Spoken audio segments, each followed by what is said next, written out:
An interest rate changes, nothing explodes, no headlines scream, no visible shock. And yet, mortgages become expensive. Businesses slow down, jobs disappear, markets fall, all from a single number. This number controls more than most people realize. Most people think interest rates are just the cost of borrowing.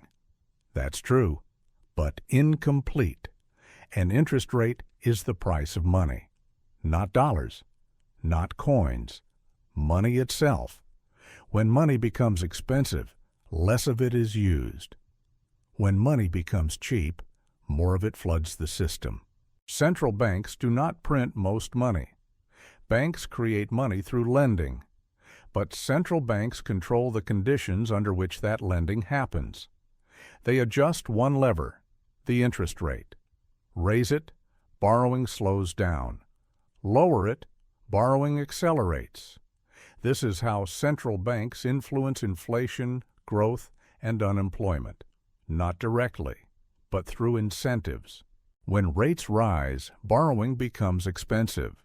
Mortgages cost more, car loans cost more, credit cards cost more. Households reduce spending, businesses delay expansion, investors become cautious, money moves slower, and because modern economies run on credit, slower credit means slower growth. When rates fall, borrowing becomes easier. Debt feels manageable. Investment increases. Housing prices rise. Markets expand. New money enters circulation faster. Growth accelerates. But so does risk. Inflation happens when too much money chases too few goods. Lower rates increase money creation. Higher rates reduce it. Central banks raise rates to cool inflation.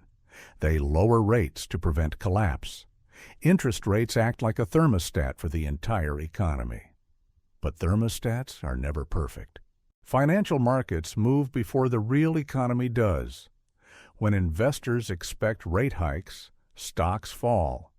When they expect cuts, markets rally.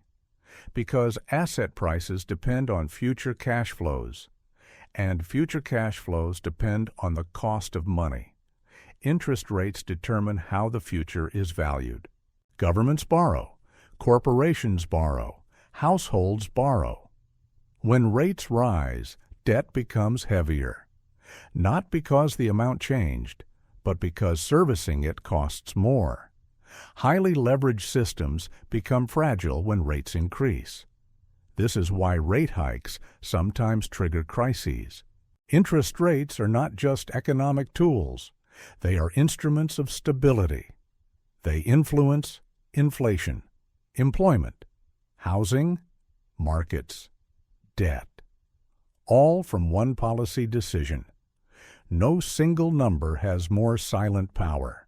Money is created through lending. Credit cards expand that lending.